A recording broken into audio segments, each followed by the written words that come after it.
con todos los presentes, les damos la más cordial bienvenida a la conferencia magistral Evidencia y Control Gubernamental.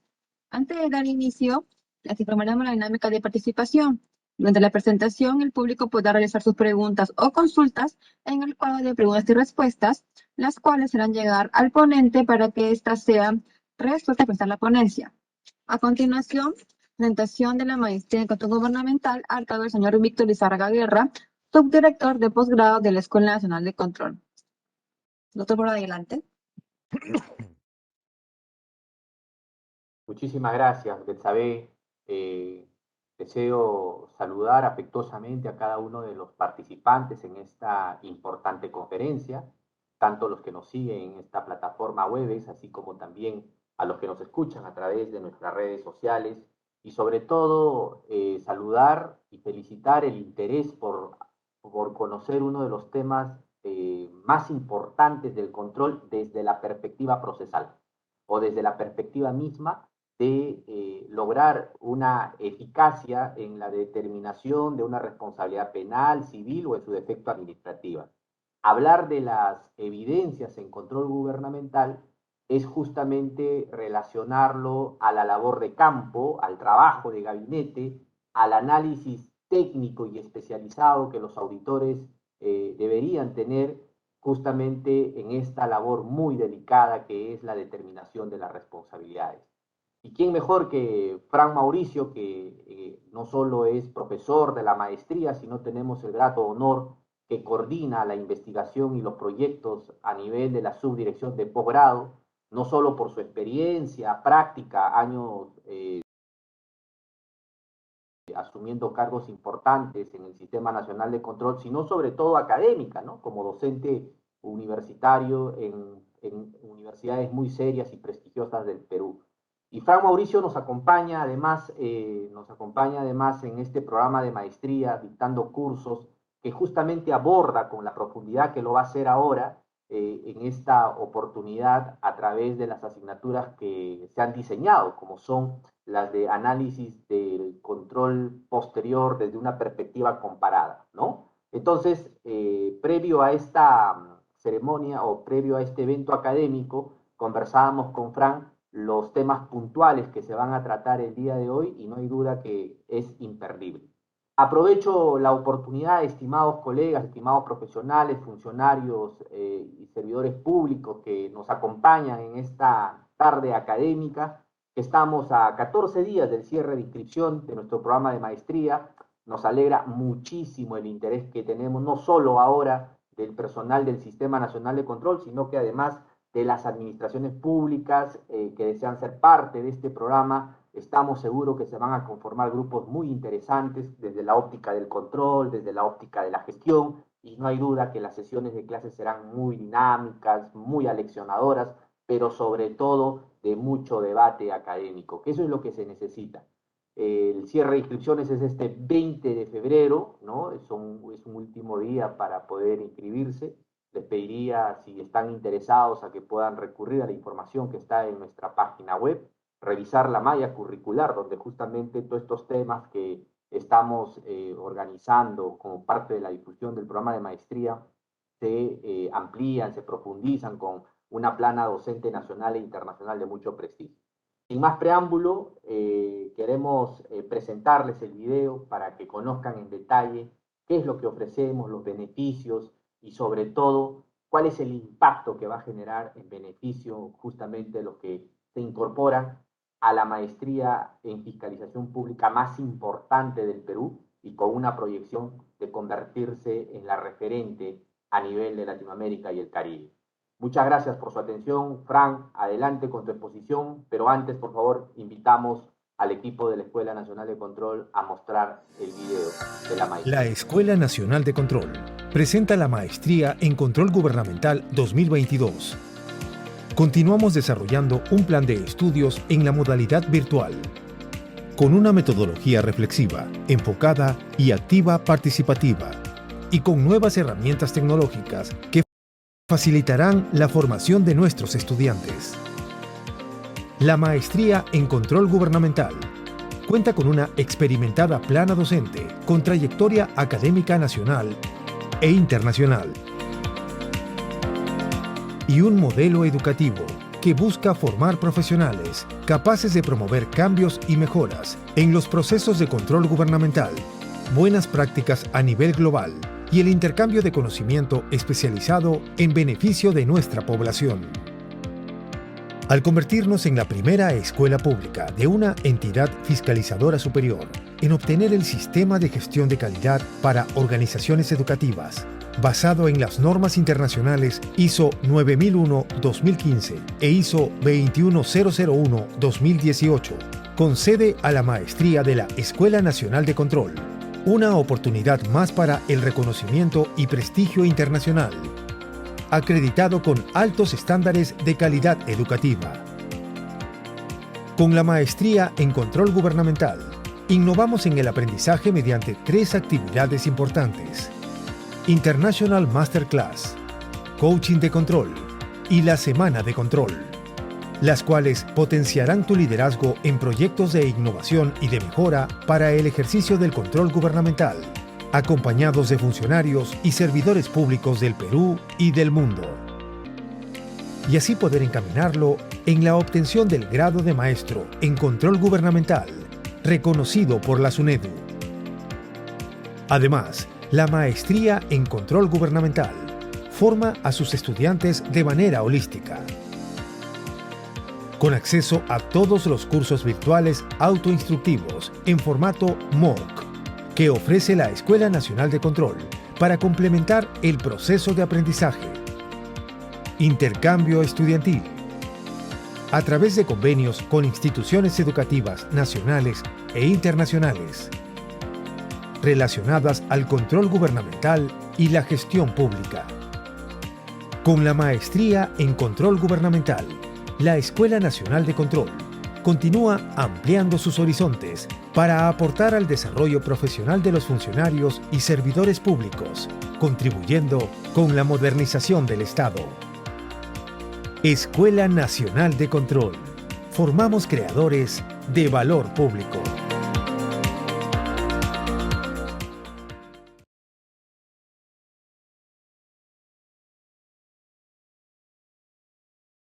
Agradecemos las palabras del señor Víctor Lizárraga, subdirector de posgrado de la Escuela Nacional de Control. De tener dudas o consultas posteriores a esta presentación, pueden realizarlas a nuestros números de WhatsApp 99-754-7188 o al número 9748-94421. De la misma manera, pueden escribirnos al correo informesposgrado@nc.edu.pe.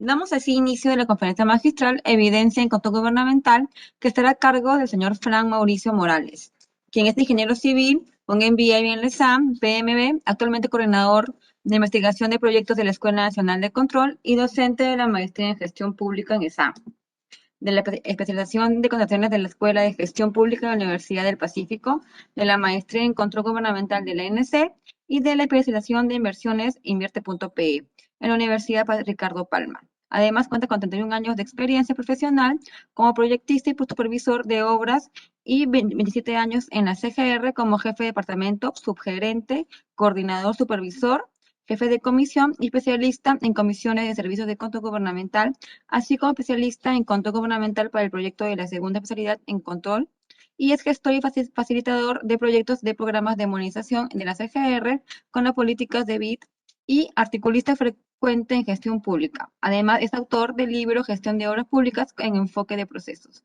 Fue doctor, adelante. Muchas gracias. Buenas tardes con todos.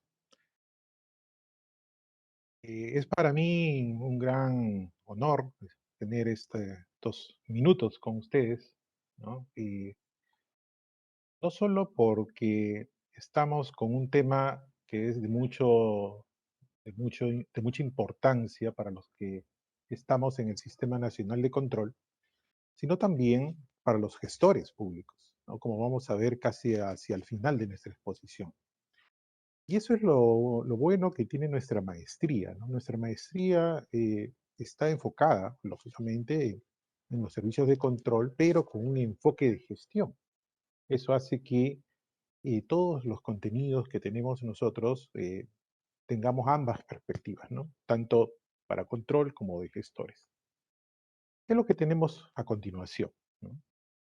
En principio, vamos a estructurar estos minutos con base a 4 grandes temas, ¿no? Primero, vamos a conversar cómo es que nuestro juicio profesional, ese razonamiento, esa actitud racional que tenemos todos los profesionales en general, se construye, ¿no? Y especialmente se construye para formar un juicio profesional que necesitamos para todos nuestros servicios de control, ya sean previos, simultáneos y posteriores. Ese mismo juicio profesional va a ser necesario tomarse en cuenta si nosotros somos gestores, somos titulares, somos ministros, somos gobernadores regionales, somos alcaldes, ¿no?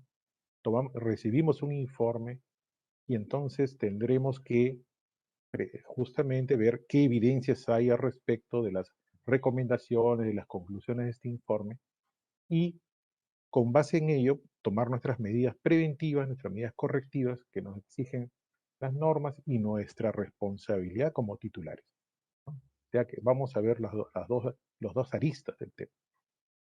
También ya luego de ello vamos a entrar a lo que ya son las evidencias en los servicios de control propiamente dicho, para terminar, Doctor, ¿no? disculpe. Si Disculpe, ¿podría por favor diga, poner su pantalla completa para que puedan ver bien la diapositiva? perfecto. Sí, muy amable. No sé si ahí estará. No. A ver, está cargando. Ah, ya sí. No, se No, nota no, no. un Ya. poco Ok, partido. ya me acordé cómo es el asunto. Ok. Ahora sí. ¿Sí? Sí, ahora sí, muy amable. Muchas gracias. Gracias, muy amable por avisar. Prosiga. Muy bien. Entonces, y vamos a cerrar con una ronda de preguntas y respuestas que esperamos estar atendiendo cada una de las que se planteen y de ser necesario, como bien se mencionó al inicio, cualquier otra inquietud, información que pudiera generarse a raíz de esta exposición, encantados de atenderlos en la Escuela Nacional de Control, en la subdirección de posgrado. Muy bien. Entonces, empezamos. Decíamos que íbamos a señalar un aspecto muy importante que tenemos todos los profesionales en general cuando ejercemos nuestra profesión, ¿no? Siempre no, estamos usando nuestra base racional como personas para formarnos juicios, en este caso, juicio profesional, ¿no? Para cada aspecto de la vida en general y la vida laboral, estamos permanentemente formándonos juicios, ¿no? Es parte de de la naturaleza humana. Siempre, para todo momento, estemos en el hogar, estemos en el trabajo, estemos en las actividades recreativas, en todo momento estamos tomando, formándonos juicios racionales, es parte de la naturaleza, ¿no? Y esto es un aspecto que y lo resalta mucho el profesor Mautz en su libro La filosofía de la auditoría, que es un libro que lo recomiendo. Lo usamos como libro texto para las 2 primeras unidades en el curso que después lo vamos a comentar en la maestría, ¿no? Está en la biblioteca de la Escuela Nacional de Control para los que quieren revisarlo, ¿no? Y el profesor Mautz señala algo muy importante en este tema, ¿no? Dice claramente que como seres humanos que somos, ¿no? Podríamos nosotros, ¿no? Tener que construir este ejercicio de base racional sobre diversos momentos en que nos está pasando en nuestro ejercicio profesional para poder llegar a formarnos un juicio respecto a algún tema, ¿no? Y también nos advierte que podríamos caer en la tentación de simplemente formarnos juicios bastante, digamos, light, bastante livianos, ¿no? Y no profundizar, ¿no? Entonces, este juicio profesional tiene que ir de la mano de una actitud crítica, de una actitud indagatoria, lo que nosotros conocemos como escepticismo profesional, ser escépticos, ¿no? Ser escépticos, ¿no? Entonces, esta evidencia nos va a ayudar a construir juicios sobre el tema que estemos analizando. Y por ello, estos juicios estarán basados en evidencia, ¿no? Y eso es vital. Es la piedra angular de todos los servicios de control. Es la esencia de los servicios de control, la evidencia. Tan es así que no tener una evidencia o querer no presentar las evidencias apropiadas y suficientes es como querer pues jugar un partido de fútbol sin pelota, ¿no? O sea, así de esencia es la evidencia en el control gubernamental. ¿Correcto? Entonces, nuevamente el profesor Maus nos presenta una clasificación sumamente interesante, más allá de lo que podríamos nosotros encontrar en los diversos textos. Hay N bibliografías sobre evidencia en auditoría, evidencia en servicios de control, ¿no? Pero he querido traer a esta conferencia, y esta es parte incluso de nuestras clases de la maestría, ¿no? En que básicamente hay tres tipos de evidencia. Tres, ¿no? La evidencia natural, que es la que encontramos sin que vaya más allá de ser necesario el uso de nuestros sentidos, ¿no? Es decir, la evidencia que por sí misma se demuestra que existe, ¿no? Por la sola existencia ya está reconocido que esta evidencia la tenemos. Luego esta evidencia, vamos a llamarlo en unas 3 o 4 láminas siguientes, le vamos a llamar probablemente la evidencia física, que probablemente también sea la evidencia más sólida, ¿no? La más sólida, la más inobjetable, la más indubitable, ¿no? La evidencia que por sí mismo se demuestra que existe. Luego pasamos a lo que se llama la evidencia creada. La evidencia creada, que no es otra cosa que ya en la acumulación de análisis, de cálculos, de comparaciones, de conciliaciones, confirmaciones, es decir, de todo aquello que ya vamos construyendo probablemente sobre la base natural, de la evidencia natural, ¿no? La que creamos exprofesamente para los fines que estamos nosotros necesitando en el servicio de control, cualquiera de estos sea previo, sea simultáneo, sea posterior, ¿no? Entonces ya hasta ahí ya tenemos dos. La evidencia propiamente que por su propia naturaleza existe y se puede evidenciar con el solo hecho de observarla, de manipularla, de poder tocarla, ¿no? Y ahora la segunda clasificación lo lleva hacia la evidencia creada, es decir, como su propio nombre lo indica, la trabajada, la obtenida a través de un proceso de aplicación que después los servicios de control le llaman la aplicación de técnicas de auditoría, de procedimientos de auditoría, ¿no? Y por último tenemos aquella evidencia que nos señala como la argumentación racional, ¿no? Que ya básicamente, ya como su propio nombre lo indica, la argumentación es la construcción de un caso, ¿no? La construcción con base a las evidencias naturales y creadas de una situación que luego vamos a revelar los informes.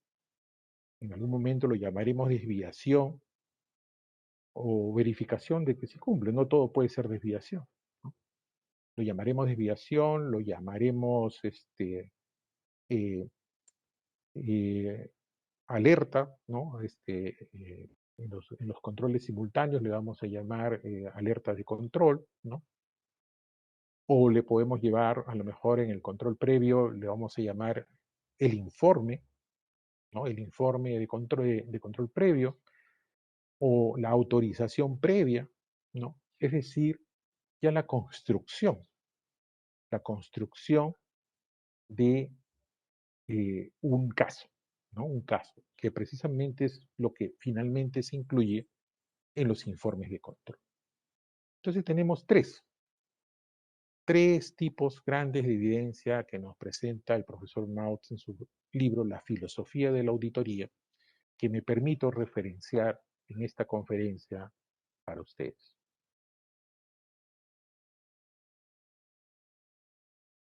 Como bien decíamos hace un momento, siempre hay la posibilidad de un sesgo, ¿no? Todos nosotros tenemos paradigmas, como personas, como profesionales, ¿no? Tenemos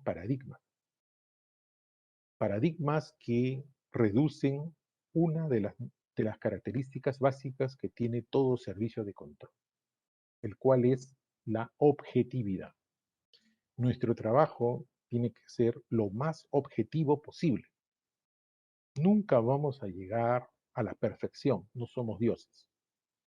Siempre podemos tener alguna que otra porcentaje de no llegar a tener todo lo que quisiéramos tener, ¿no? De objetividad.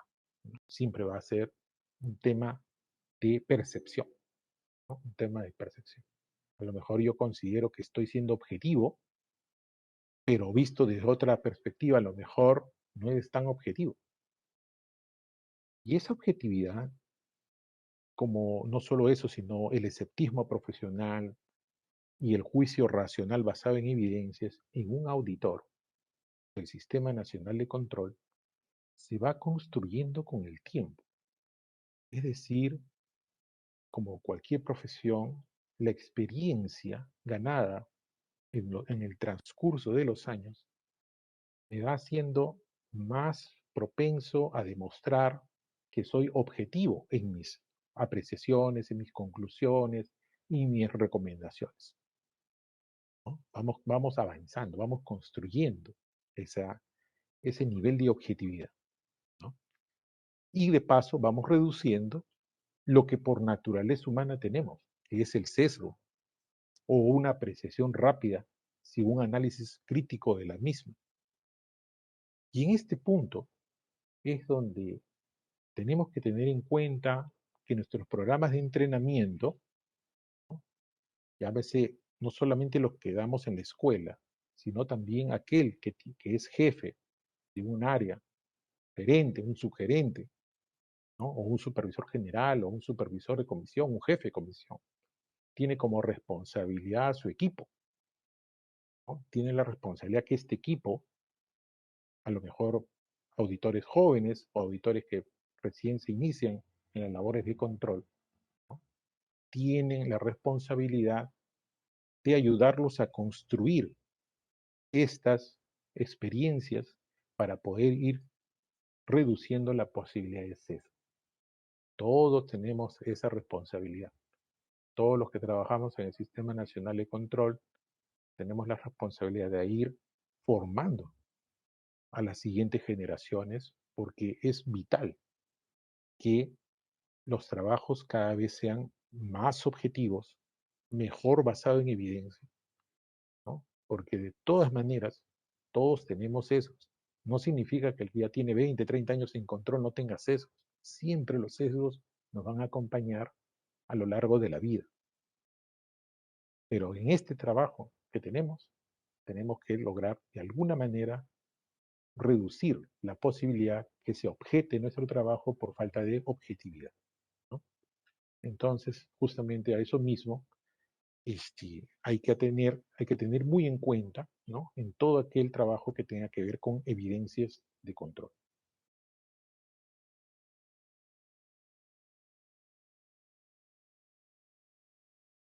Ahora, otro aspecto importante que hay que resaltar es que quisiéramos tener todo el tiempo del mundo para hacer un trabajo de control, ¿no? Porque a medida que vamos teniendo más tiempo, podríamos nosotros estar logrando mayor cantidad de evidencia, de mejor calidad, pero también hay que tener en cuenta que nuestros trabajos son acotados, ¿no? Son acotados en el tiempo y con los recursos, ¿no? Todos quisiéramos pues tener un equipo, pues, no sé, de campeones, ¿no? Quién no quiere dirigir así, ¿no? Pero somos un equipo donde nos vamos a complementar, ¿no? Entre los más expertos, los medianamente expertos y los todavía no expertos, para poder, ¿no? Recolectar, analizar, evaluar las evidencias en el tiempo que nos están dando. siempre va a haber la posibilidad de que si hubiera tenido más tiempo, hubiera podido obtener más evidencia, hubiera hecho un mejor trabajo. Siempre va a haber ese tema, ¿no? Pero también es ser profesional y sobre todo los que tienen responsabilidad de dirección o de jefatura de comisiones incluso, ¿cierto? Tomar las decisiones, los juicios racionales con la mejor información que se tenga en el momento, ¿no? Así de simple. Entonces el tiempo es esencial. Como el tiempo es esencial, eso nos obliga entonces a optimizar todo el proceso de control para poder llegar al momento, digamos, clave de los servicios de control cuando vamos a recolectar y evaluar las evidencias. Para llegar ahí ya deberíamos tener una mejor estrategia, la mejor estrategia para llegar ahí, ¿no? Acompañado del planeamiento táctico correspondiente, que es el famoso plan de auditoría o del servicio de control, ¿no? Entonces, justamente ese tiempo que nos dan es el que nos obliga a ser mucho más prolijos en la planificación. Bueno, para los que no son del sistema que nos están escuchando, los servicios de control, ¿no? Son, pues, constituyen un conjunto de procesos cuyos productos tienen como propósito dar una respuesta satisfactoria a las necesidades de control gubernamental que corresponde atender a los órganos del Sistema Nacional de Control. Nuestros servicios, ¿no?, tienen ese propósito: atender necesidades de control de la sociedad, de la población, de las organizaciones sociales de base, de, los, de las entidades públicas, de los titulares, de los trabajadores, colaboradores, no solamente los titulares, ¿no? De los otros actores del ecosistema de control, llámese Ministerio Público, Poder Judicial, ¿no? Y la academia, ¿no? Créanme que tengo el honor y la suerte de trabajar en la academia, ¿no?, como han escuchado hace un rato, y es bastante, muy interesante cómo se ve de afuera la labor de control, ¿no? Porque normalmente los que participan en estos programas son personas gestoras. Y es muy interesante tener su opinión respecto a cómo es que nosotros estructuramos las evidencias y hasta qué punto nuestras evidencias están sustentando nuestras conclusiones y recomendaciones, ¿no? ¿Ok? Bueno, también habíamos dicho que ya sea tengamos servicios previos, servicios simultáneos, ¿no?, o servicios posteriores, en cualquiera de los servicios necesitamos que nuestros juicios profesionales estén basados en evidencia, ¿no? En evidencia. Cualquiera de los servicios. No hay ni uno solo que no requiera de evidencia para poder obtener y presentar los resultados según lo que corresponde de acuerdo a la normativa. Ahora, llámese como se llame, plan de auditoría o plan de acción rápida, bueno, ya no de prevención, plan de auditoría, plan de control simultáneo, o incluso planificar las labores de control previo, siempre vamos a tener dos grandes temas, dos grandes momentos, ¿no?, que luego no son independientes, sino que se interlazan, ¿no? Uno es el momento de la recolección de la evidencia y lo otro es el momento de la evaluación de la misma, ¿no? Son dos grandes momentos que tenemos que planificar, observar, sobre todo los que vamos a dirigir los equipos, ¿no? Tener esa perspectiva, esa prospectiva de cómo es que vamos a desarrollar nuestro servicio de control con los recursos humanos y el recurso tiempo que se nos está asignando, ¿no? Es vital ya llegar a este momento sabiendo dónde, cómo, qué tipo, vamos a necesitar expertos, no vamos a necesitar expertos, y luego, ¿no?, el proceso mismo de la evaluación de la evidencia. Los servicios de control señalan en todas sus normas que las evidencias deben tener dos grandes características, ¿no? Dos grandes atributos, ¿cierto? Que dicen que debe ser suficiente por el lado cuantitativo, ¿no? Y que debe ser apropiada por el lado cualitativo.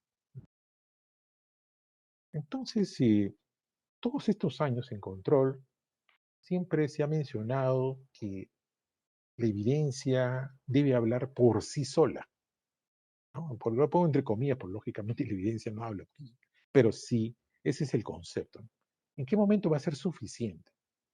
A lo mejor es suficiente para ti, suficiente para él, para el otro no es tan suficiente, para otro revisor externo no es tan suficiente, ¿no?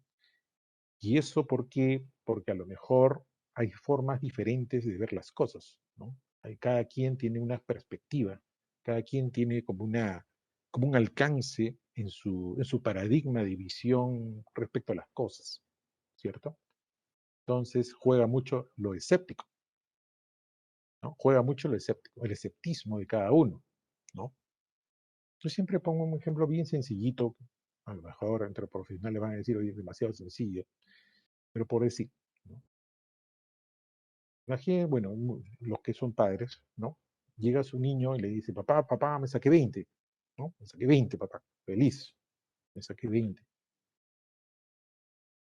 Así verbalmente, ¿no? Entonces, bueno, depende, ¿no? Si el papá confía en lo que dice su hijo, y él normalmente saca 20, después saca 18, saca 19, o siempre ha habido pues, una relación tal que hace que al construir su paradigma de relación padre-hijo, le acepta verbalmente lo que le dice, ¿no? Pero bestial. Ok, se acepta. Para él es suficiente esa evidencia, en este caso llamada testimonial. Después vamos a ver la clasificación, ¿no? Testimonio fue suficiente, convencido. Quedó, ahí quedó, ¿no? Pero puede ser que todavía por ahí le quede un nivel de esceptismo, entonces, ¿sí? A ver, papelito manda, tráeme el examen, ¿no? Tráeme el examen. ¿Qué significa? Que ese testimonio inicial no ha sido suficiente, ¿no? No ha sido suficiente, le ha quedado dudas, no ha sido suficiente para convencerlo, ¿no? Y ha pedido entonces el documento que confirme, ¿no? A la evidencia, en este caso testimonial, ¿no? Ya pues si estamos ante una situación media extraña, que puede suceder, ¿no? También me han contado que suceden algunas cosas. Tampoco confían en el papel, se van hacia la fuente externa, es decir, no sé, a través de la web del colegio y confirmar si tiene esa nota o no tiene. Fíjense, ¿ah? No fue suficiente la testimonial, no fue suficiente la documental, se tuvo que recurrir a la fuente externa. ¿Hacemos o no hacemos eso en control? Lo hacemos, ¿cierto? Lo hacemos. ¿Por qué? Por nuestro grado de esceptismo respecto a la gestión pública en general y por nuestras propias formación como auditores y en cumplimiento de nuestras normas.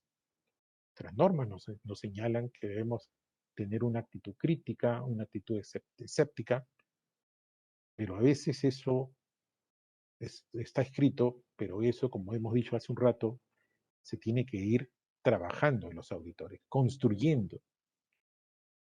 Vas a tener mejor o más suficiente va a ser tu evidencia a medida que te vuelvas más experto en control, ¿no?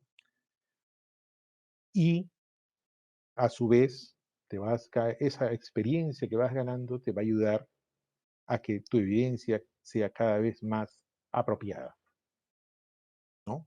Que puedas tener esa capacidad para validar la pertinencia, la relevancia, la validez, la fiabilidad, la confidencialidad de esa evidencia, ¿no? Aún así, es posible que tu informe, ¿no? Que tu recomendación, que tu conclusión en algún foro pueda ser señalado como que no es suficiente, ¿no? O no es apropiada. Bueno, ya sería ya un poquito entrar en temas de calidad de evidencia, ¿no? Pero siempre va a ser posible. Entonces, el auditor, ¿en qué momento va a terminar de contar evidencia? ¿No? Bueno, siempre hemos dicho que no vamos a llegar al 100%. Nosotros debemos agotar todos los medios para que mi evidencia hable por sí sola. Recuerdo que hace muchos años, cuando entré al control, este año, Dios mediante, van a ser 28 años, ¿no? Muchos de mis supervisores, mis jefes de comisión, ustedes han escuchado que yo empecé como ingeniero de comisión, ¿no? Con el transcurso de los tiempos fui aprendiendo de mis jefes de comisión, de mis supervisores, de mis sugerentes, gerentes. Y había una frase que, bueno, no la he puesto acá, pero a veces me acuerdo, ¿no? Tenemos que cerrar el circuito. Recuerdo que la primera vez que escuché la famosa frase, tenemos que cerrar el circuito, bueno, me imaginé, ¿no? Yo soy ingeniero, me imaginé un circuito, ¿no? Y que, entonces entendí que la idea era, pues, que si no era suficiente, o sea, no hablaba por sí sola, pues el circuito no cerraba, y si el circuito no cierra, no enciende, pues, el foco. Es decir, no tenemos todavía ese grado de convicción que tiene que tener la evidencia. Entonces, sumamente importante que hable por sí sola, que ayude a cerrar el circuito, ¿no? A cerrar el circuito. Y eso, para rematar, ¿no? Y yo pondría otro ejemplo, ¿no? Bueno, ustedes han visto mi experiencia bastante en obras públicas. Uno dice, bueno, digamos que hay una denuncia respecto a que, no sé, un tanque elevado de agua esté, digamos, semidestruido en desuso, ¿no? Sobre una cima, ¿cierto? Y entonces uno diría, oiga, y acá, a simple vista, el contratista pues no hizo bien, ¿no? Mire ahí esas cangrejeras, esos agujeros. No, acá, a simple vista, ha sido una falla de construcción. Eso es lo que hace un rato el profesor Maus nos decía, ¿no? Tengan cuidado, no caigas en la tentación de la evidencia fácil, ¿no? Sin que utilices todo tu nivel de escepticismo, ¿no? Otros podrían decir, si ya hacemos unos cálculos a lo mejor, ¿no? Podrían decir, no, fue falla de diseño, ¿no? No estuvo suficiente el refuerzo o no se consideró a lo mejor las características del terreno sobre el cual se construyó, los esfuerzos y los momentos no fueron bien calculados. Fue falla de diseño. Bueno, lógicamente el contratista también no debió construir en función de esa falla de diseño, pero básicamente el origen fue falla de diseño. Otro podría ser más acucioso, más investigador, más ver el entorno, y podría ser que a lo mejor no son cangrejeras, sino son destrucción por mano humana, ¿no? Por la mano del hombre. Fíjense, tres formas de ver lo mismo. Un último diría, no, lo que pasa es que por ahí un día llovió, cayó una torrentera del Huayco y se llevó una parte pues, del silo este, ¿no? Entonces, 4 formas de ver una misma cosa. Ahí es donde es que decimos, entonces tenemos que hacer más procedimientos, más técnicas de auditoría, diversas técnicas de auditoría, para que finalmente la evidencia hable por sí sola, ¿no? Entonces, ahí viene el tema mismo de cómo es que esta evidencia debe ser suficiente. En cuanto a la fiabilidad, la, la fiabilidad y de paso también suficiencia, otro caso ya para cerrar esta parte, ¿no? Y recuerdo hace muchos años nos tocó ver una entidad que tenía pues varias obras públicas en todo el país. Bastantes eran. Tan bastantes eran que más o menos diseñamos una muestra de 30 obras para ir a visitar. Y lo lógico, lo que ustedes ya conocen, bueno, los que son auditores, empezamos primero por el gabinete, pues, ¿no? A ver, tráigame el expediente técnico escogimos una obra, la más cercana, que era acá en Huarochiri, Yauyos, era la más cercana, todas las demás estaban por otras provincias más lejanas. Tráigame el expediente técnico, acá tiene, señor, expediente técnico. Muy bien, planos, acá tiene, señor. Ah, valorizaciones, acá tiene, señor. Fíjese, ¿qué estoy haciendo en ese momento? Recolección de la evidencia, ¿cierto? En este caso documental. De las fuentes de información para luego que se conviertan en evidencia documental. Cuaderno de obra, acá tiene. Señor, comprobante de pago, acá tiene, señor. Señor, tenemos por si acaso video del día de la inauguración de la obra. ¿Ah, sí? Ah, ya, pues el video cassette. Tenemos álbum de fotos, señor, de la obra. Ah, qué bien. Fíjense, ¿qué podríamos nosotros pensar con todo eso? A lo mejor, si solamente nos confiamos en eso, pues la obra está 100%, ¿no? Está pagada, comprobante de pago completo, facturas. ¿No? Ya, mejor vamos a ver otra obra, porque esa ya está bien, pero no, ¿para qué vamos a ir a ver? ¿No? Pero faltaba la evidencia natural, que es la evidencia física. No podemos nosotros, en este caso, ver un control sobre una obra sin ir a ver la obra, ¿cierto? Eso no es aceptable. Y nos fuimos a ver la obra. Recuerdo que era hace muchos años, era una trocha carrozable, 1 kilómetro, ¿no? Se había pagado creo como 1 millón, de 3,50 metros de ancho. O sea, una horita, ¿no? Y fuimos. Y recuerdo que en vez de 1 kilómetro, pues, que se supone que había, porque teníamos video de la inauguración, fotos de la obra, pues solamente encontramos 50 metros. 50 metros de 1 kilómetro, ¿no? Lógicamente eso terminó en una responsabilidad penal, me acuerdo, para todos los gestores, porque además, entonces cuando nosotros encontramos los 50 metros, dijimos, oye, un ratito, y entonces las valorizaciones al 100% firmadas por 2 ingenieros civiles.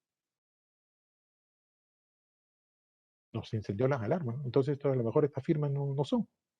Luego descubrimos que esas personas que firmaban no solo no eran ingenieros civiles, sino que ni siquiera eran personas. No existían en ese tiempo, bueno, no sé, no recuerdo si se llamaba RENIEC, ¿no?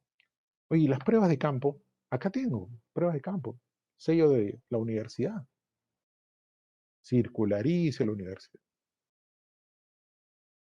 La universidad responde, no señores, ese no es mi membrete, no es mi sello, yo nunca he hecho ese servicio. Falso. Por todos lados, falso, por todo, eso todo. Y esas fotos y ese video, ¿de dónde sería? ¿No? Entonces, eso es un ejemplo de cómo es que todas las evidencias se trabajan para poder asegurar la suficiencia, lo suficiente y lo apropiado para poder sustentar una conclusión. ¿Correcto? Bueno, ya las propias normas de control nos dicen que tenemos que, como lo había dicho, ejercer el juicio profesional basado en evidencias y siempre mantener un nivel de escepticismo profesional. ¿Por qué? Porque tenemos que sustentar objetivamente si se cumplen los criterios, las conclusiones y las recomendaciones que voy a poner en mi informe, sea de posterior, sea de simultáneo, sea de previo. Siempre tengo que demostrar objetivamente cada una de las afirmaciones que pongo en el informe. Y tiene que ser suficiente y apropiada para cubrir, ¿qué cosa? El alcance del servicio de control. Siempre tendría que yo sentirme que ya al menos he logrado un nivel adecuado y suficiente para poder concluir respecto al alcance del servicio de control, ¿no? Porque acuérdense que no tenemos todo el tiempo del mundo, tenemos solamente un tiempo acotado, ¿no? Ahora, En la última directiva de auditoría de cumplimiento señalan algunos factores que me parecen sumamente importantes traerlos a esta conferencia respecto al juicio profesional, ¿no? Dice que hay algunos factores que influencian en este juicio profesional, como cuáles. La importancia del incumplimiento, fíjense, o sea, la relevancia del incumplimiento, ¿no? Estamos ante un incumplimiento que va a tener como consecuencia un perjuicio relativamente menor. Digo relativamente menor porque es relativa. O sea, por más que algo sea pequeño, podría ser importante socialmente. A lo mejor pequeño económicamente, pero podría ser muy importante socialmente hablando, ¿no? Entonces puede ser relativo, ¿no? Las respuestas que me dan los funcionarios, ¿sí? Va- Dependiendo, ¿no? Lo que nos vayan a contestar o lo que no nos contesten, más bien, ¿no? Si no nos contestan, con mayor razón, mi juicio profesional ya tiene que ser mucho más, ¿no? Inquisitivo. Experiencias previas, es lo que mencionábamos hace un rato, ¿no? Auditor ya más experto y menos medianamente experto y novato, ¿no? O recién experto, ¿no? El nivel de evidencia convincente e irrefutable. El nivel de evidencia que sea convincente e irrefutable. A lo mejor tenemos evidencias físicas. Entonces, más que seguro que ya, pues, ¿no? Tenemos un buen juicio profesional. Pero si solo tenemos evidencias testimoniales, las evidencias testimoniales no, a mí me gusta llamarlo evidencia de segundo piso o de tercero. ¿Cómo es eso? Porque en primero tengo que tener evidencias mucho más sólidas, que son las evidencias que el profesor Maus le llama las evidencias naturales, ¿no? Las evidencias físicas, ¿no? Aclaro que eso no está en la directiva, ¿no? Es mi apreciación. La fuente y la confiabilidad de información, hace un rato decíamos, ¿no? Que a lo mejor hay que recurrir a fuente externa y por eso que siempre nos dice hay que aplicar técnicas de conciliación, de confirmación, etcétera, etcétera, que nacen pues de la auditoría madre, ¿no? La auditoría madre es la auditoría del Estado financiero, ¿no? La auditoría financiera, que es la auditoría madre de todas nuestras auditorías. Y lógicamente los resultados de los procedimientos de auditoría. A medida que vamos obteniendo la aplicación, los resultados de la aplicación de los procedimientos, pues iremos formando el juicio profesional al respecto. Este efectivo profesional que habíamos hablado hace un rato, la gran frase cerrar el circuito, ¿no? O sea, estar siempre en una indagación, un análisis crítico, no sentirse satisfecho a la primera, a la segunda, pero ya mucho, ¿no? Ya mucho, ¿no? Ya estás, ya mucho ya, o sea, no tienes que parar, sí, hay que parar porque te acuerdas que tenemos un tiempo, ¿no? Pero eso no significa que dejamos pues el circuito abierto, ¿cierto? Por hacer una analogía, ¿no? Siempre hacer evaluaciones críticas, cuestionándose si la evidencia obtenida durante la auditoría, durante el servicio de control, es suficiente y apropiada. ¿Para qué? Para el alcance. ¿Para qué? Para demostrar mis conclusiones. ¿Para qué? Para que el que recibe el informe, al leerlo, se convenza de lo que mis conclusiones están basadas en evidencia. ¿Correcto? No puede haber una línea de conclusión o recomendación que no se derive de la obtención de una evidencia. Para los que no son auditores, las evidencias normalmente se clasifican pues, en físicas, documentales, testimoniales y analíticas, y ya nosotros los auditores aplicamos en los diversos servicios de control. ¿Correcto? Y bueno, pero ya hemos hablado bastante desde el punto de vista del control, ¿no es cierto? Ahora nos ponemos en los zapatos del gestor, de ese titular, de ese ministro, de ese gerente, presidente regional o ese alcalde, ¿no? Que recibe este informe, de ese gabinete de asesores que recibe el informe porque se lo van a pasar, ¿no? Y cómo es que nuestro informe va a influenciar en las acciones que vienen a continuación del informe. Si estamos a nivel de auditoría, lógicamente las recomendaciones eh, son para poder tomar una acción, más allá de que tengamos que hacer el deslinde de responsabilidades, más allá de que tengamos que autorizar a nuestro procurador, probablemente, ¿no? Más allá de eso, ¿no? Hay acciones que vamos a tomar para poder mejorar los sistemas administrativos que están siendo materia examinada, van a servir para poder atacar la causa raíz o la causa coyuntural que podríamos estar encontrando en los incumplimientos, porque si no atacamos la causa raíz, probablemente, ¿no? Eh, el entorno se preste para que vuelva a suceder. Entonces, el rol que yo tengo como titular, más allá de lo que me exige la norma, de que tengo que informar a los y tiene que hacer seguimiento, ¿no? Más allá de eso, ¿no? Es, en primer lugar, estar convencido de lo que dice el informe, ¿no? Convencido. Y a lo mejor ese convencimiento, ese grado de convicción, ¿no? Podría ser que tenga sus niveles, ¿no?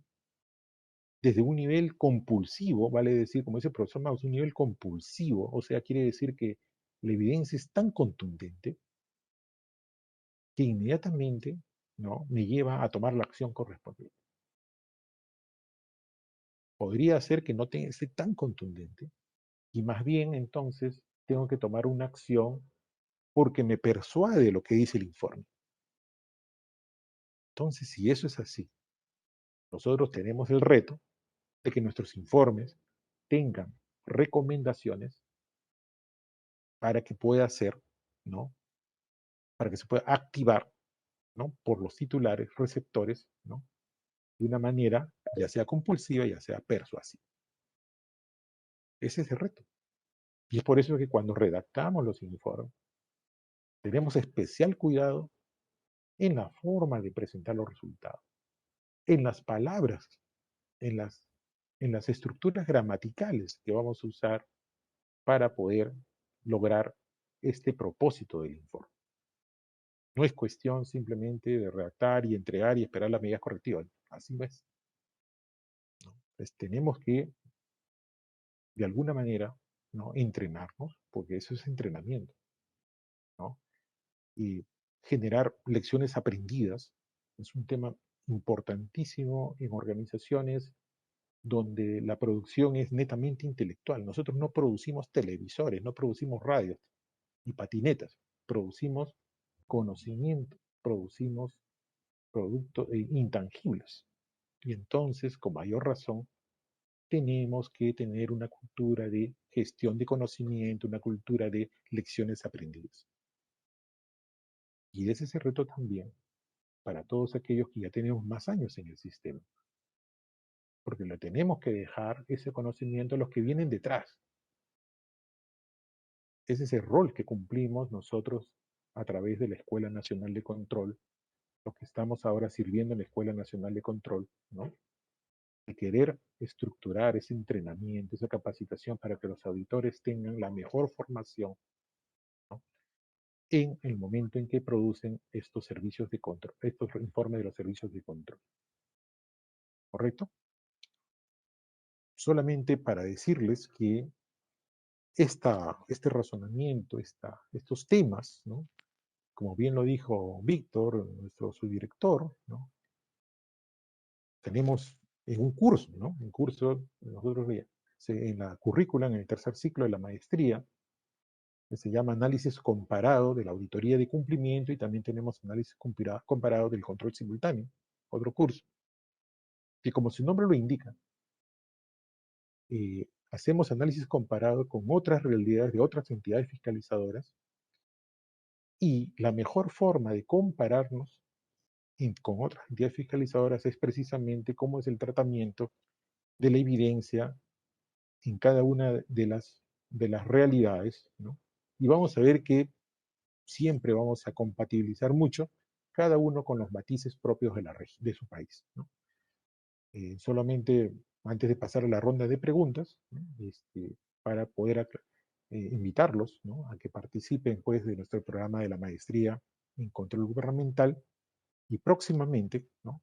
Estamos trabajando en la segunda especialidad en control. Creo que pasamos a la ronda de preguntas.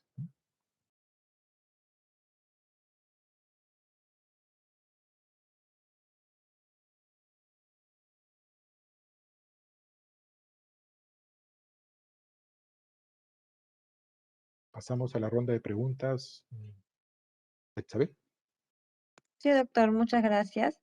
Agradecemos al señor Fran Morales por esta conferencia y vamos a participar, a pasar a las preguntas del público. A ver, un segundito. A ver, doctor, nos pregunta, ¿los indicios sirven para exigir una auditoría? Podríamos entender esa pregunta como que hay cierta información, ciertas situaciones, ¿no? Que, eh, como bien dice la pregunta, son unos indicios de que hay algo irregular, ¿no? Hay algo irregular, ¿no?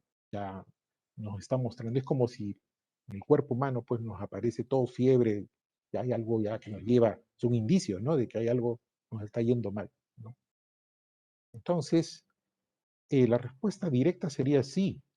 Sí, es uno de los inductores que nos llevarían a pensar en atenderlo con un servicio de control, ¿no? Y dependiendo del nivel de evidencias que ya se tuvieran, porque entre estos indicios puede haber una recolección de información, ¿no? Una recolección de información que nos permita obtener a lo mejor algunas evidencias que confirmen con cierto nivel de suficiencia y apropiado, ¿no? Estos hechos presuntamente irregulares. Cuando tenemos eso, ¿no? Nuestros servicios de control tienen previsto un producto que se llama eh, control específico, ¿no? Control específico sobre hechos presuntamente irregulares. Lógicamente que toda la planificación del Sistema Nacional de Control tiene ciertos criterios, ciertas, digamos, niveles en que nos ayudan a optimizar los recursos que tenemos en el Sistema Nacional de Control. Y eso hace que probablemente, ¿no? Tengamos que tener algunos filtros antes de inducir a un servicio de control, ¿no? Como viene la pregunta. Ese sería mi comentario.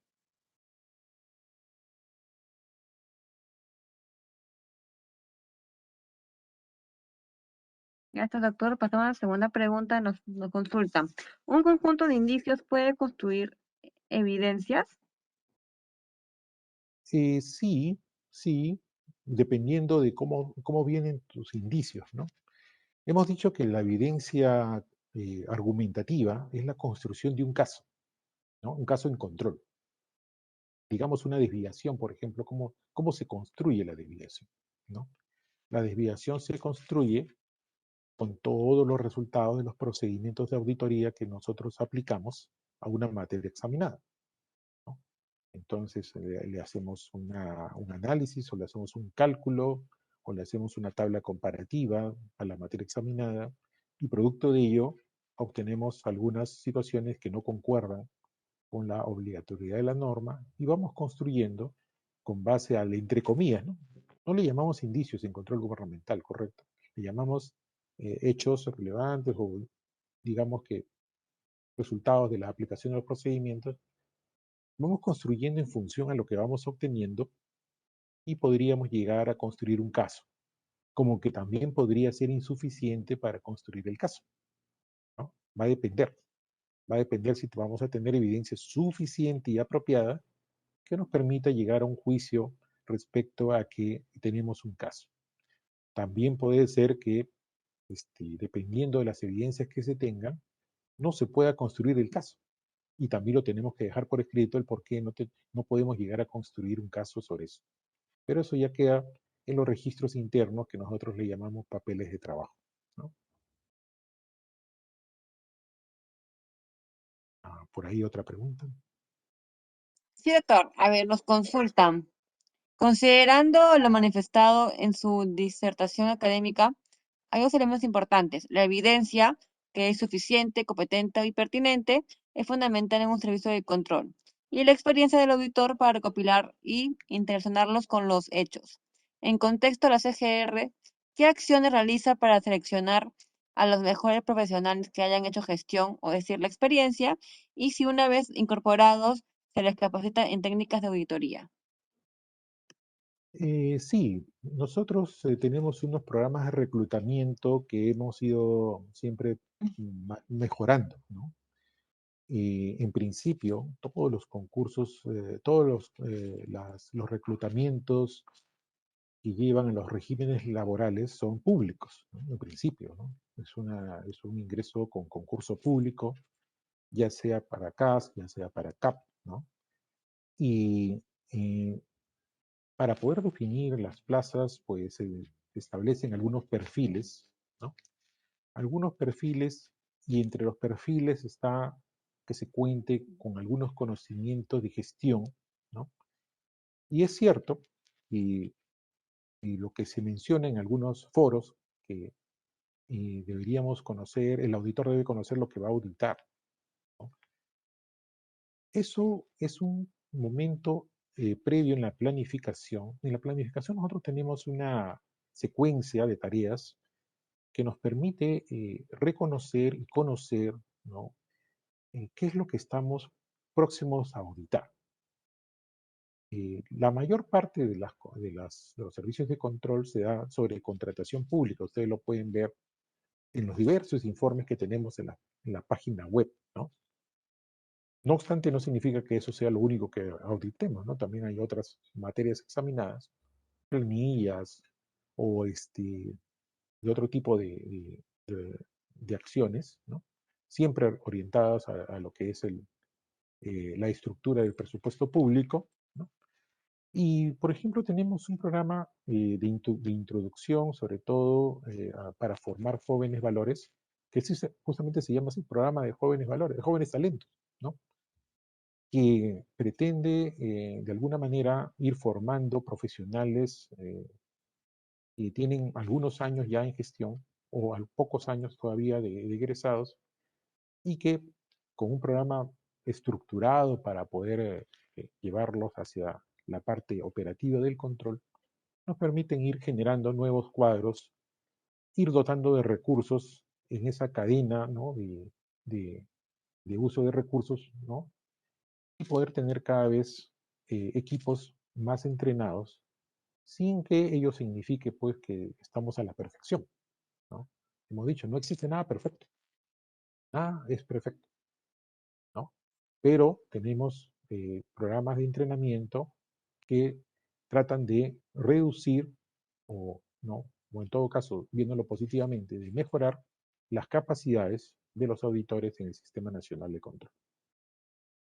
Ujú.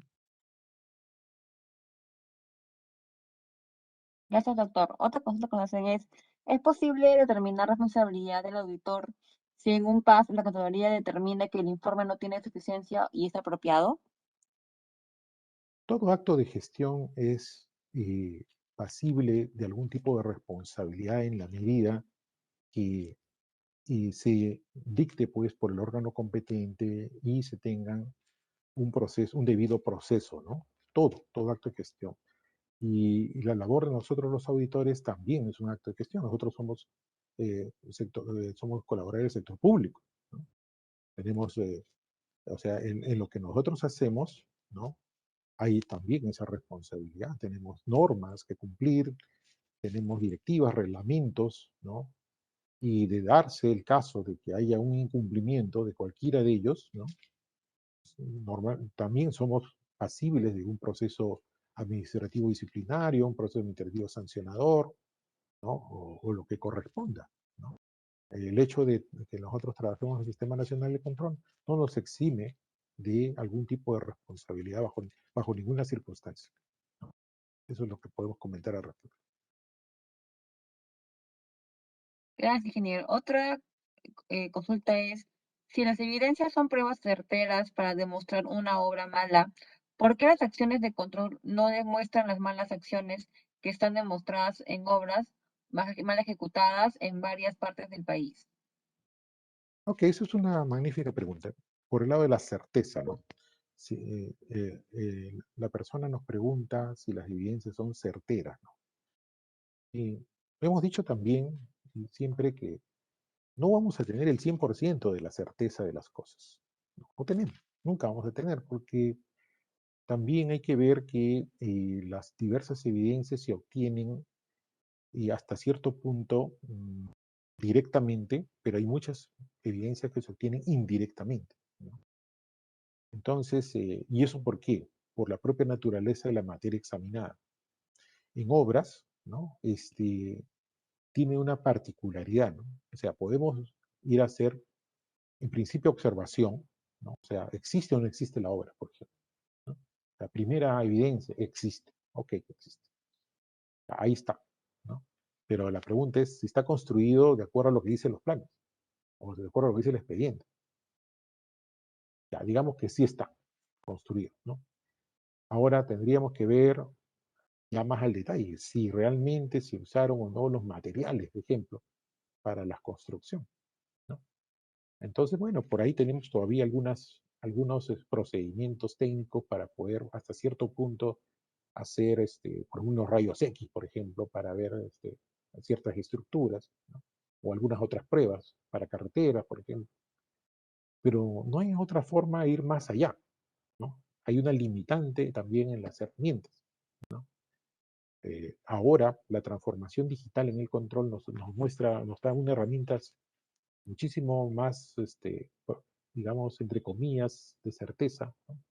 Con nuevas formas de medir, por ejemplo, a través de drones, ¿no? Antes no podíamos acceder por la propia naturaleza a ciertas partes.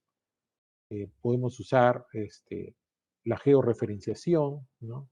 Es decir, cada vez vamos usando mejores herramientas más avanzadas que la propia transformación digital nos está dando. Seguramente ya los colegas están avanzando ya, por ejemplo, aprovechando el cuaderno de obra digital, ¿no? Ahora que recién acaba de salir la valorización digital a través del SEACE, todas esas herramientas nos van a ir dando cada vez más herramientas para poder trabajar la auditoría en el mundo de las obras, ¿no? Sin embargo, ¿no? Algunas cosas no vamos a poder saber realmente qué pasó, o es por la propia naturaleza. Y es en el momento en que, a veces en mis clases yo digo, ¿no? Cuando no podemos ya ir más allá, ¿no? Pues se lo dejamos al gran auditor, ¿no? Se lo dejamos al gran auditor. Entonces pregunto, ¿y quién es el gran auditor, no? En obras, ¿no? Pues el gran auditor es el terremoto, ¿no? Porque después del terremoto, cuando veamos cómo han colapsado las edificaciones, pues tendremos mejores elementos de juicio para saber, por ejemplo, que a lo mejor la cantidad de fierro no estuvo o cuál fue la razón por la cual se colapsó ante un sismo. O sea, el hecho de que construyamos no significa que no se va a caer, por si acaso, ¿no? Sino que va a demorar, va a resistir, va a hacer una serie de detalles, ¿no? Pero que si no hacemos lo que dice el reglamento de construcción, el reglamento antisísmico, pues lógicamente se va a caer inmediatamente, ¿no? Entonces, ahí hay que ver que en el caso de obras hay una particularidad, que podríamos no tener los elementos suficientes para ver determinadas partes de la obra que ya escapan a los procedimientos tradicionales de auditoría. Entonces, por ahí, ¿no? Tenemos algunas limitantes, ¿no? Tratamos de no utilizar procedimientos destructivos, ¿no? Procedimientos destructivos, porque lógicamente tendríamos que volver a construir los elementos que vamos a destruir para poder lograr una conclusión, ¿no? Ahí es donde hay un equilibrio entre lo que queremos lograr y lo que podemos lograr. Ahí tiene que haber un juicio racional si tenemos suficiente evidencia, si es apropiado o no. Para poder saber, tener una certeza, tenemos que destruir. Ahí es donde viene la valoración, si vamos a destruir o no, ¿no? Entonces hay toda una particularidad que los invito a siempre ir cuestionándolos, ¿no? Vamos avanzando en la construcción de este conocimiento.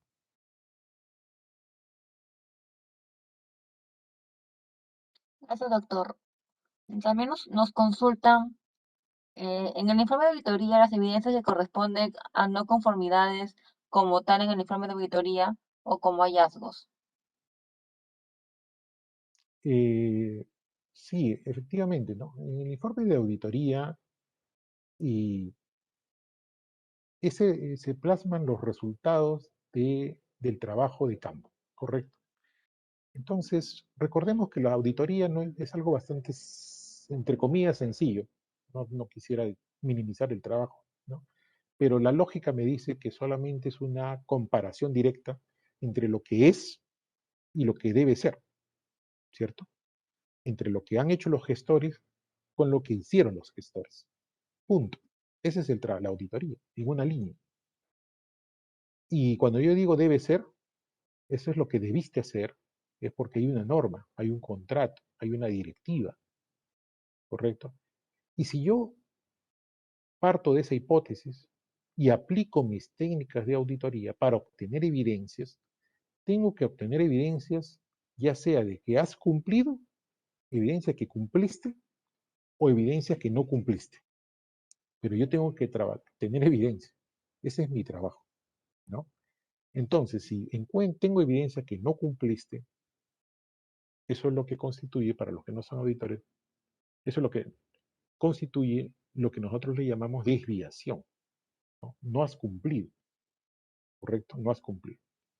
Pero cuando eso lo ponemos en el informe, tenemos que sustentar, tenemos que evidenciar cómo es que llegamos a la conclusión de que no has cumplido, ¿no? Por eso la importancia de este tema, ¿no? Para poder sustentar la conclusión que va al informe, como lo que pregunta el amigo que ha hecho la pregunta, ¿no?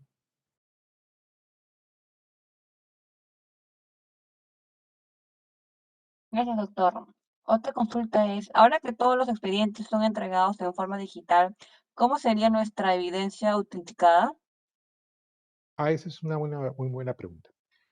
Esta enfermedad, esta pandemia nos ha impuesto, digamos, un reto, ¿no? Un gran reto de llevar la transformación digital, las facilidades de la transformación digital al control gubernamental y cómo es que nosotros tenemos que de alguna u otra manera y adaptar nuestra forma de trabajar, ¿no?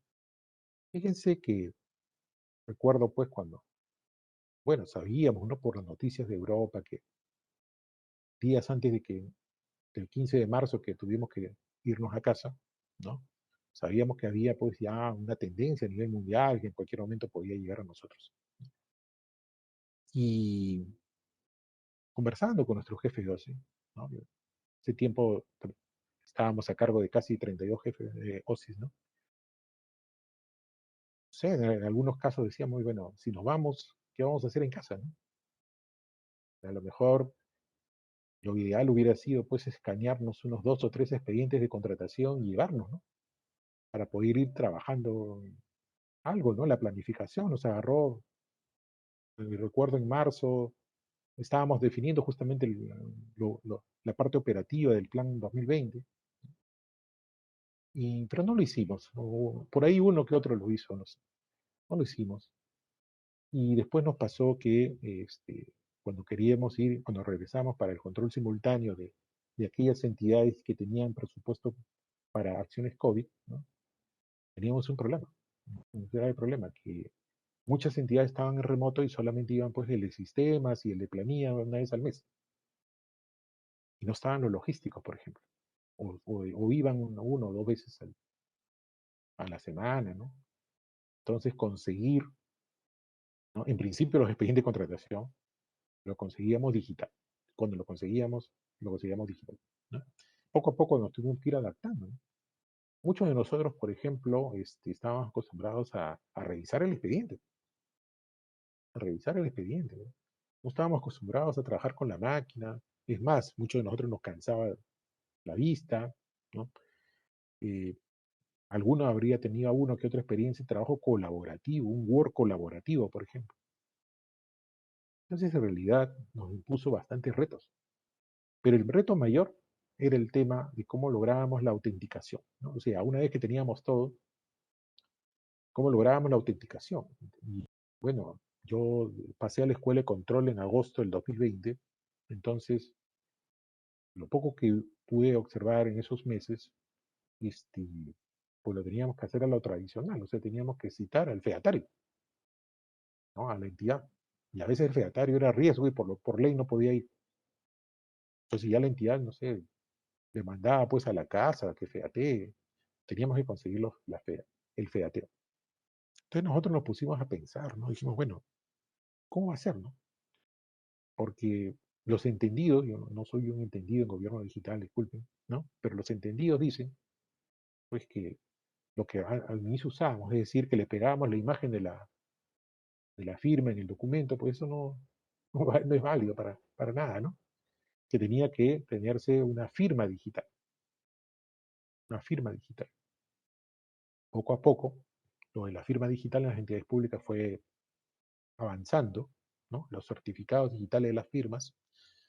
Y si mal no he leído, ¿no? En la última directiva de la auditoría y cumplimiento he leído justamente, o perdón, en las normas generales de control que han salido actualizadas, habla ya de que el auditor tiene que cerciorarse respecto al nivel de fiabilidad de las firmas digitales en los documentos, en el sistema documentario, y también la posibilidad de que hubieran fedatarios digitales de las entidades, ¿no? Entonces, ya con esta modificación a las normas de control, a mi entender, no sé si además se está trabajando otro documento, a mi entender, es el primer paso para poder lograr en algún momento tener documentos de trabajo electrónicos, ¿no? Es decir, con visación digital de parte del fedatario correspondiente, ¿no? Ahí sí, hasta ahí puedo contestar, no soy un especialista en gobierno digital, disculpe.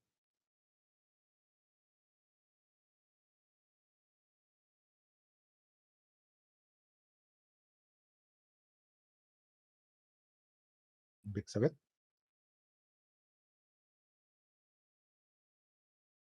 Sí, doctor. A ver, otra duda que nos han hecho es, ¿por qué la mayoría de comprendidos con responsabilidad penal en los informes de auditoría no son sentenciados por el Poder Judicial? Bueno, esa es una de las grandes preguntas que tenemos que hacernos, ¿no? Y nosotros tenemos que tener en cuenta que hay un ecosistema de control, donde hay varios actores, cada quien en el contexto de su misión, ¿no? Tenemos una misión como organización, ¿no? En nuestro caso es una misión constitucional, vale decir, la supervisión del ejercicio del control gubernamental. Pero sin embargo, solamente el ejercicio del control pues, no es suficiente para una responsabilidad penal. Para eso entra, digamos, los demás eslabones, ¿no? de este ecosistema, Ministerio Público, el Poder Judicial, ¿no? Pero es finalmente el juez, soy abogado, pero tengo en mi entender, ¿no? Es el juez finalmente que va a valorar las diversas pruebas, ¿no? Algunas de esas pruebas serán nuestro informe, si es que lo ingresan como prueba, bueno, al proceso, como debe ser. Pero y el hecho que el juez dictamine o no una responsabilidad penal va más allá de lo que es el resultado del control gubernamental. El control gubernamental contribuye en el marco del ecosistema del control a tener una información que va a servir, en este caso, para la entidad competente que es el Poder Judicial, ¿no? Habría que preguntarnos ya en un foro y donde esté participando todo el ecosistema, cuál podría ser una respuesta apropiada para la pregunta que nos están formulando, ¿no?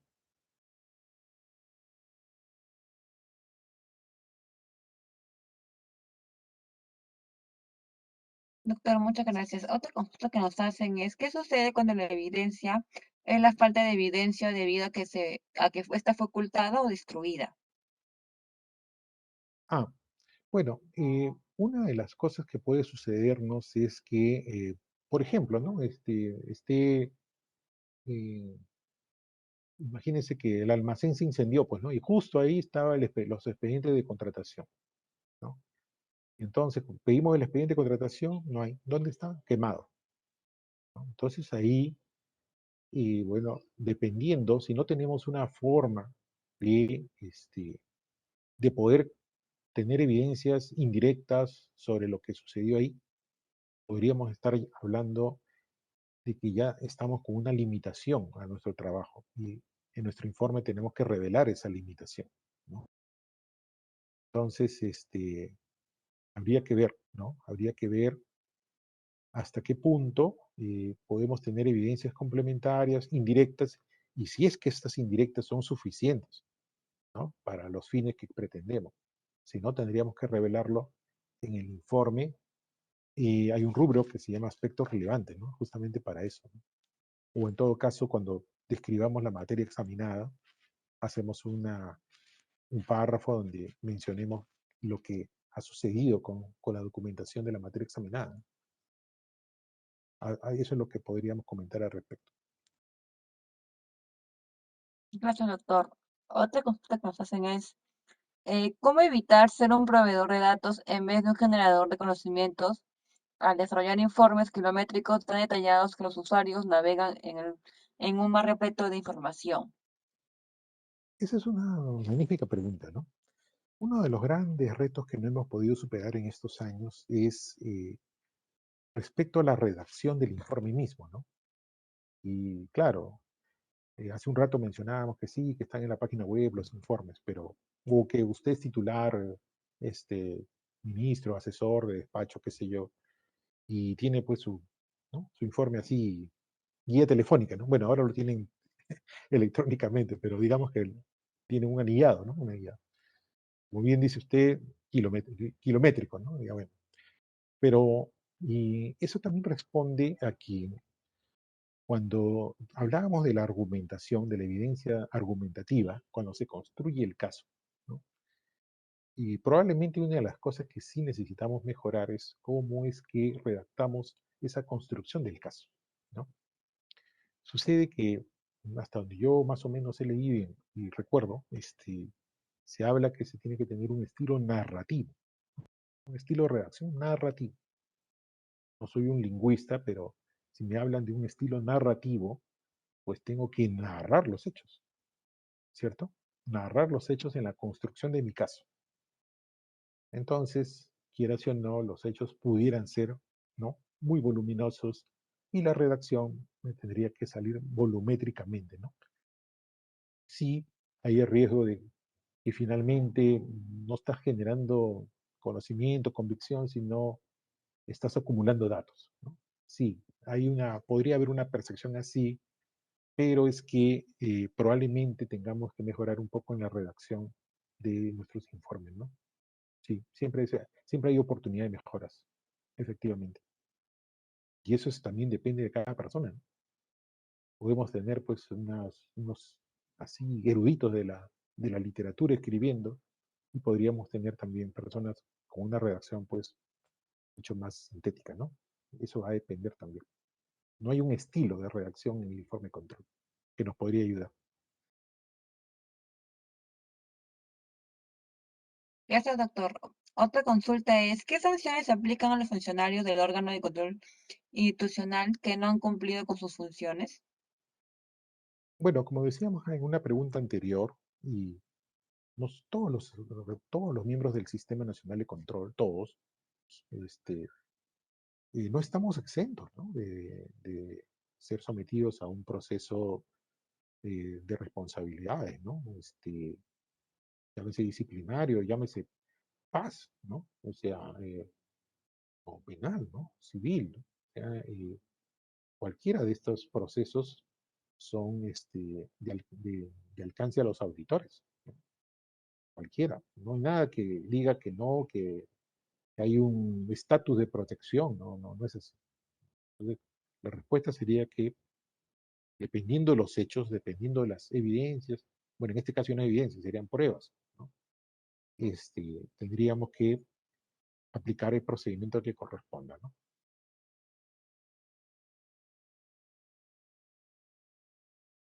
Gracias, doctor. Ahora una última pregunta que nos hacen es, si el producto de una auditoría de cumplimiento solo se observa la mala composición y aplicación de la capa asfalti- asfáltica, que al momento de la auditoría en campo era lo único dañado, y el fiscal hace lo suyo, el informe de los auditores y efectúa la denuncia, pero meses después el juez ordena un peritaje producto del cual resulta que toda la obra estaba dañada y el perjuicio sube a 200.000 a 1 millón, devolviéndose la denuncia. a lo cual voy a afectar otra denuncia, ¿no? Pero esta vez involucrado a los auditores por haberse coludido al no haber revelado el daño completo en un examen especial. ¿Qué tan fácil pueden los auditores demostrar que al ejecutar las evaluaciones solo cumplieron con el objetivo de la auditoría de cumplimiento? Es una muy buena pregunta, ¿no? Eso tiene que ver con el alcance de la auditoría, ¿no? El alcance. ¿Cuál es el alcance? Si el alcance solamente es ver, en este caso, la capa de rodadura, que es la capa de pavimentada, bueno, eso es el alcance, ¿no? Bueno, sin embargo, ya producto de la inspección física podría llevarse a la necesidad de extender el servicio hacia, dependiendo de lo que uno encuentre, ¿no? De los especialistas que estén convocados para ese trabajo, pudieran encontrar elementos que lo llevan a pensar que podría, por ejemplo, tratarse, como decíamos hace un rato, de una falla de diseño o una falla constructiva, ¿no? Y si a lo mejor fue falla de diseño, a lo mejor, como bien dice el amigo que pregunta, y podría ser que el alcance resultó, digamos, incompleto, ¿no? Y entonces podría pensarse que el equipo de auditoría pues no ha hecho un trabajo correcto, no han hecho un trabajo completo. Y habría que analizar siempre, cuando yo digo, cuando ya hay casos muy así sui generis, hay que analizar los hechos. Bueno, y con todos los casos hay que analizar los hechos. Pero va a depender de muchas circunstancias una respuesta hacia la pregunta, ¿no? Y en principio también hay que tener en cuenta que la auditoría es selectiva. Nunca las auditorías son integrales, ¿no? ¿Por qué? Porque tenemos un tiempo, tenemos recursos escasos, ¿no? Que están acotados, ¿no? Imagínense que tuviéramos que hacer pues una auditoría, bueno, si es una obra pequeña, ¿no? Se va de 2 meses, un mes, ¿no? Una obra gigante, nunca terminaríamos, ¿no? Entonces, es más, ¿no? Una entidad pública, depende, mediana, grande, pudiera tener, no sé, 800 procesos de selección y 10.000 procesos fuera de norma, o sea, los menores 8 ITs. Entonces hay que hacer una selección, ¿no? Una selección con base a criterios que están establecidos en la programación de los servicios. Entonces siempre hay riesgo que se piense que el alcance estuvo incompleto, ¿no? Y que incluso los controles aplicados estuvieron débiles, o sea, quiere decir que el riesgo de control, que es uno de los 3 riesgos de auditoría, se ha materializado y ha afectado bastante al equipo, ¿no? Siempre hay ese riesgo, ¿no? Y hay la posibilidad, pues, que a uno digan, bueno, sí, tu alcance fue muy limitado, pero para eso tendríamos que documentar bien desde un inicio cuál es el alcance y cuáles son las razones para escoger ese alcance, ¿no? El hecho de que se tenga un alcance limitado no significa que no pueda darse otros servicios complementarios añadidos al alcance inicial. No hay nada que lo impida. Lógicamente no deberíamos ir sobre el mismo alcance, ¿no? Debería de ser un alcance. Por decir, si en la primera fuimos de las valorizaciones 1 al 4, en la siguiente iríamos de la valorización del 5 hasta el final, ¿no? Así tendríamos más o menos que tratar ese tema, ¿no? Así sería. Entonces, para finalizar, nos consultan qué sanciones se aplica a la Contraloría General de la República ante una aplicación de auditoría financiera. Bueno, no es mi campo, pero la auditoría financiera tiene un objeto esencial, ¿no? Que es establecer la razonabilidad de los estados financieros. Entonces, ese objetivo lleva a una calificación. Si los estados financieros están conformes o no están conformes, con objeciones, ¿no? Esas cosas, ¿no? Ahora, el hecho de que no estén conformes implica entonces que algo ha sucedido. Algo ha sucedido, podría haber alguna irregularidad, entonces podría derivarse otros servicios de control derivados de la auditoría financiera. Ya podríamos estar hablando de otra cosa, de auditoría de cumplimiento, de un control específico, que pueden llevar eventualmente, de comprobarse alguna irregularidad, a un proceso final a cargo ya del órgano competente, ¿no? Sí sería.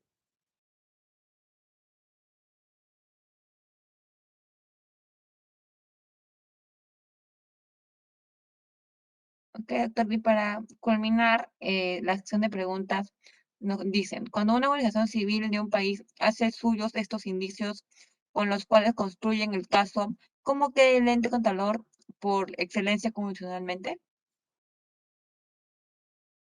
Una pregunta que no la entiendo mucho, pero da a entender de que, a ver, ¿podrías repetirme de nuevo, por favor? Sí, a ver, un segundo. Cuando una organización civil de un país hace suyos estos indicios con los cuales construyen el caso, ¿cómo queda el ente contralor por excelencia constitucionalmente? Sí, mire, nosotros tenemos un país donde hay diversos actores, ¿no es cierto? También existe lo que se conoce como el control social, ¿correcto? El control social que, como su nombre lo indica, pues emerge de las organizaciones, de la población en general, organizaciones sociales de base o alguna organización civil, por ejemplo, como lo que menciona la pregunta, ¿no? Y, y el control social es parte del ecosistema de control, entonces no necesariamente todo lo que pudiera darse en el contexto de las actividades diarias, ¿no? Pudiera estar detectado por el sistema de control, ¿no? No necesariamente. Tenemos una forma de estar, digamos, monitoreando a través de nuestros OSIS, ¿no? Pero también podrían haber alguna situación donde, más, digamos que lo detectan más rápido una organización social de base, como es lo que pregunta la persona, ¿no? Y bueno, en todo caso, si desde el control podemos contribuir a ese esfuerzo inicial, o a lo mejor ya se tienen algunos elementos mucho más contundentes, más indiciarios de delito, y más bien correspondería ya actuar a la fiscalía, ¿no? O sea, en realidad, no hay una respuesta concreta a la pregunta, ¿no? Va a depender muchísimo, muchísimo de las circunstancias, de los actores y de cuál sería el mejor proceder, ¿no?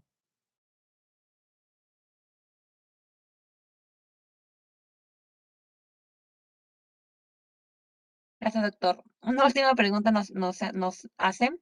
¿Qué aportes ha hecho la CGR para minimizar los riesgos de expedientes técnicos con error de liberación de terrenos, canteras, botaderos y que siguen generando mayores costos por ampliaciones de plazo y arbitrajes? Es una magnífica pregunta. Miren, la intención nosotros de expandir el control concurrente hacia, en principio, los proyectos de inversión, ¿no? Porque recuerden que el control concurrente se está expandiendo al control de los proyectos de inversión para, de alguna u otra manera, llevar el control por hitos, ¿no? Hacia etapas tempranas de la obra, como menciona la pregunta, hacia los expedientes técnicos, ¿no? Y de alguna manera alertar potenciales eh, incumplimientos normativos. Incumplimientos normativos. ¿Qué es lo que quiere decir eso? Que en tanto haya un criterio, una norma que pudiera estar potencialmente siendo afectada, podría de alguna u otra manera alertarse en un control concurrente. Pero también hay que ver que los procesos de diseño de expediente, los procesos constructivos, la mayor parte siguen normas técnicas reconocidas en la profesión, ¿no? Correcto, pero también hay elementos en que entra en juego la discrecionalidad del diseñador, ¿cierto? Es decir, eh, yo, por ejemplo, puedo diseñar una carretera entre el punto A y el punto B, y mi criterio, mi experiencia como ingeniero caminero, ¿no? Pues puedo ir bordeando, no sé, los cerros, bajando el valle, poniendo un túnel, no sé, tengo una solución ingenieril para ir del A al B, ¿no? Pero entra otro ingeniero y dice, no, mejor así no, mejor en vez de bajar al valle, no, de frente por la parte alta y ponemos un túnel por acá y ¿qué te parece este mejor diseño? Puede venir otro ingeniero y decir, no, así ese diseño no, así. En general, los diseños son propios de cada profesional, ¿no? Lo que sí, cualquier diseño tiene que respetar las normas de diseño, ¿no? En este caso, la norma de carretera, ¿cierto? Entonces, El control entra donde hay criterio normativo, pero donde hay un ejercicio de discrecionalidad de la función, en todo caso, lo que se hace es el control de esa discrecionalidad en el marco de la normativa, pero no entra a objetar por una sola, digamos, el no estar de acuerdo con el acto de gestión, simplemente lo vamos a observar, no. Tiene que ser con base a un criterio, a una norma. Y eso limita un poco algunas alertas que pudieran haber durante las etapas tempranas de la obra. Pero hay que tener en cuenta algo muy importante, sumamente importante, ¿no? Que el control mismo, la esencia del control, es intrínseco al gestor. O sea, yo soy gestor, en este caso soy diseñador de expediente técnico, ¿no?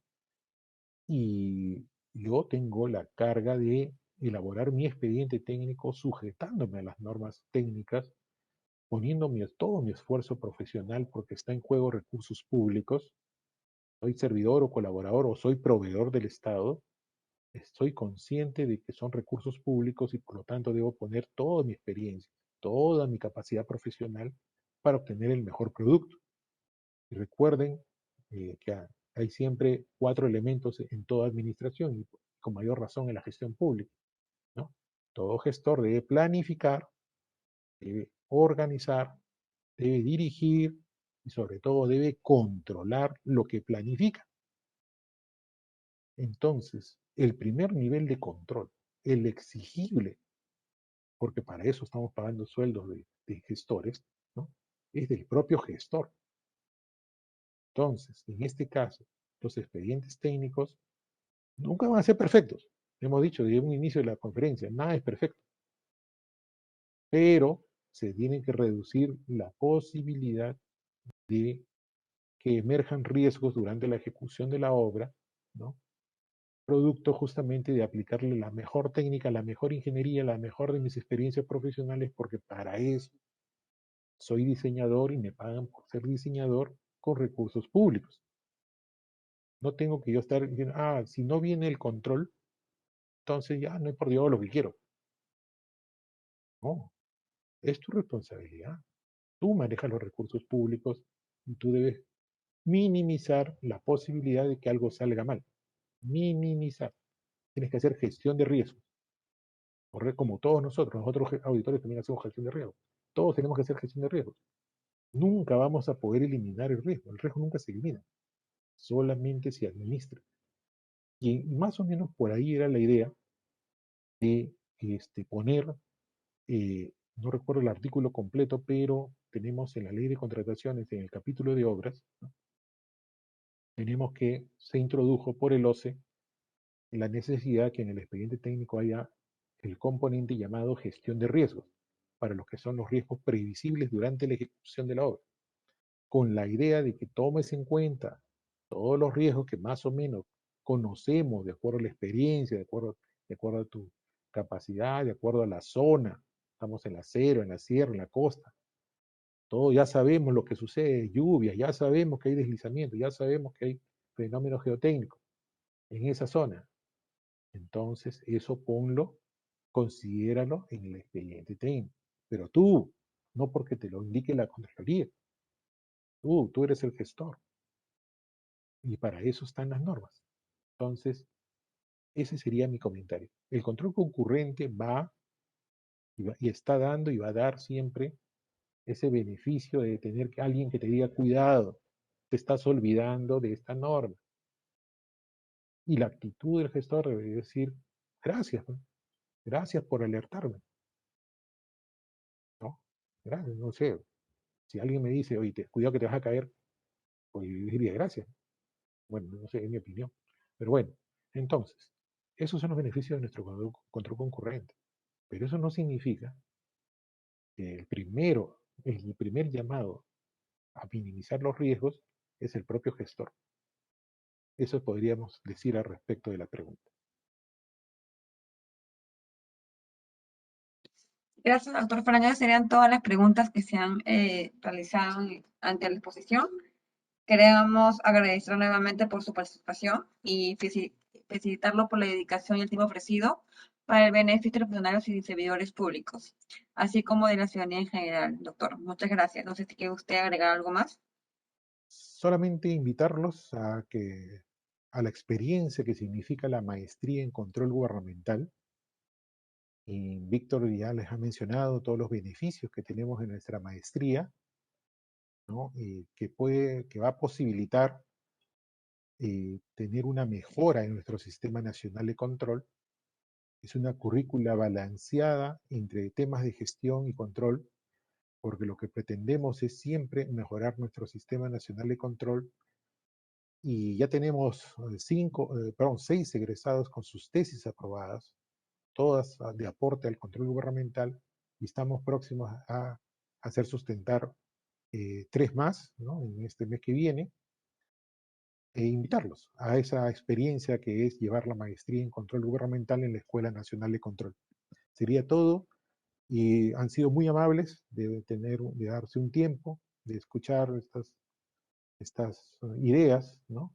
Y siempre a la espera y a la orden de los que consideren conveniente en la Escuela Nacional de Control en la subdirección de posgrado. Muchas gracias y buenas tardes. Muchas gracias, doctor. Los invitamos a todos a participar de la conferencia que tendremos este viernes 11 de febrero a las 7 de la noche, que se llamará La gestión pública en el actual escenario de incertidumbre mundial de demandas. Se les recuerda a todos que para acceder a la constancia de participación electrónica deben de cumplir con las condiciones de participación. De ser así, estas serán enviadas a los correos electrónicos registrados al momento de su inscripción, en un lapso de 25 días hábiles posteriores a la realización del evento.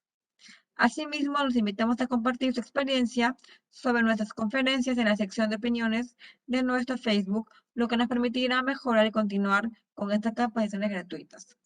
Gracias por su asistencia y tengan todos muy buenas tardes.